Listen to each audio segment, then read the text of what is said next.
ఇక విజయవాడ నగరాన్ని వరదలు ముంచెత్తాయి.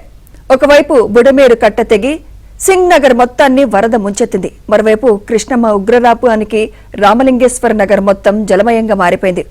ఊరు వాడ ఏరు సెలయేరు అనే తేడా లేకుండా వరదలో కలిసిపోయింది. రిటైనింగ్ వాల్ ఉందని ధైర్యంతో ఉన్న ప్రజలు ఒక్కసారిగా వరద బాధితులుగా మారిపోయారు. ముంపులో చిక్కుకున్న వారిని పడవల సహాయంతో సురక్షిత ప్రాంతాలకు తరలించారు. అయితే రిటైనింగ్ వాల్ ఉన్నా వరద ఎలా వచ్చిందనేది చర్చనీయాంశంగా మారింది.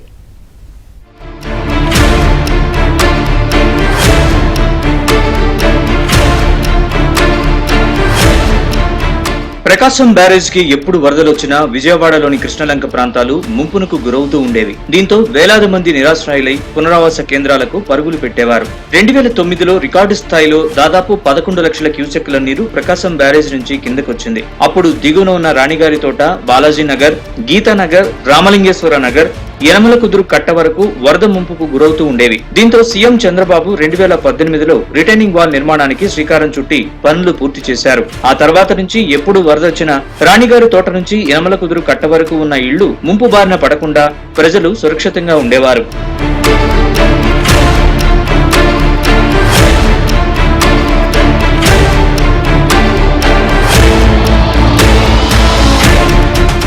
ఎడతెరిపి లేకుండా కురుస్తున్న భారీ వర్షాలకు ప్రకాశం బ్యారేజీకి భారీగా వరద నీరు వచ్చి చేరింది. రికార్డు స్థాయిలో 11.5 లక్షల క్యూసెక్కుల నీరు బ్యారేజీని దాటి కిందకొచ్చింది. దీంతో కృష్ణమ్మ ఉగ్రరూపానికి రిటైనింగ్ వాల్లో ఒక్కసారిగా రామలింగేశ్వర నగర్ ను వరద ముంచెత్తింది. ఇళ్లలోకి వరద నీరు చేరడంతో బాధితులు కట్టుబట్టలతో బయటకు పరుగులు తీశారు. వరద కారణంగా బాధితులు భవనాలపైకి ఎక్కి ప్రాణాలు కాపాడుకున్నారు. వరద ప్రవాహం మరింత పెరగడంతో వరదలో చిక్కుకున్న వారు తీవ్ర ఆవేదన వ్యక్తం చేశారు. మరోవైపు ఆహారం, విద్యుత్ సరఫరా లేక బిక్కుబిక్కుమంటూ కాలం గడిపారు. పడవల్ని రంగంలోకి దింపిన అధికారులు వరదలో చిక్కుకున్న వారిని సురక్షితంగా పునరావాస కేంద్రాలకు తరలించారు. రిటైనింగ్ వాల్ కట్టాగానే ధీమాతో ప్రజలకి చెప్పబోతుంటే వాళ్ళు ధీమాగా ఉన్నారు. ఎప్పుడూ లేని నష్టం ఈ రోజు జరగడం చాలా దురదృష్టకరం. అన్ని ఇళ్లు మునిగిపోయి ఏ సామానం కూడా తీసుకోకుండా ప్రజలందరూ కూడా చాలా ఇబ్బంది పడుతున్నారు. వాళ్ళ నుంచి లీకేజ్ చేస్తేనే అప్పుడు జగన్ అవినాష్ గారు 20 లక్షలతో లాక్ సిస్టమ్ ఏర్పాటు చేసిన దాని నుంచి ఇంతవరకు ఒక చుక్క నీరు కూడా రాలేదు. ఈ రిటైనింగ్ వాల్ ఏదైతే ఇక్కడ శ్మశానాల రోడ్డు ఉంది అక్కడ రిటైనింగ్ వాల్ కంటిన్యూటీ లేదు. కంటిన్యూటీ రావడం వల్ల ఆ లెవెల్ ఎప్పుడైతే పెరిగిందో అప్పటి నుంచి ఆ వాటర్ ఫోర్స్ మొత్తం ఇక్కడ ఉంది. ప్లస్ ఈ లాకింగ్ సిస్టమ్ ఏదైతే ఉందో లాకింగ్ సిస్టమ్ పూర్తిగా ఫెయిల్ అయింది.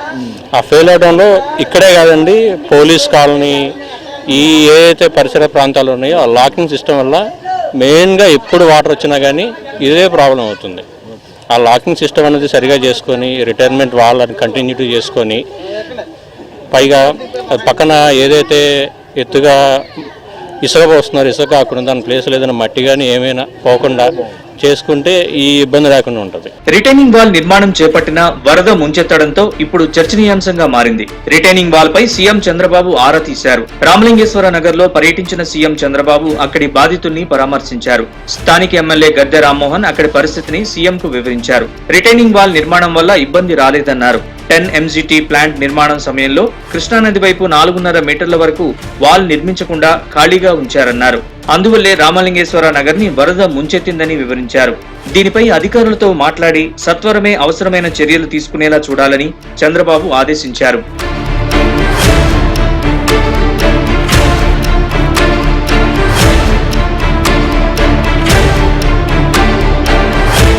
రిటైనింగ్ వాల్ 2 దశల్లో పూర్తి చేసినా మధ్యలో గ్యాప్ పూడ్చకుండా వదిలేయడంతో తీవ్ర నష్టం వాటిల్లింది. ఇప్పటికైనా అధికారులు ప్రణాళికాబద్ధంగా వ్యవహరించి ముంపు బారిన పడకుండా శాశ్వత రక్షణ కల్పించాలని ప్రజలు కోరుతున్నారు.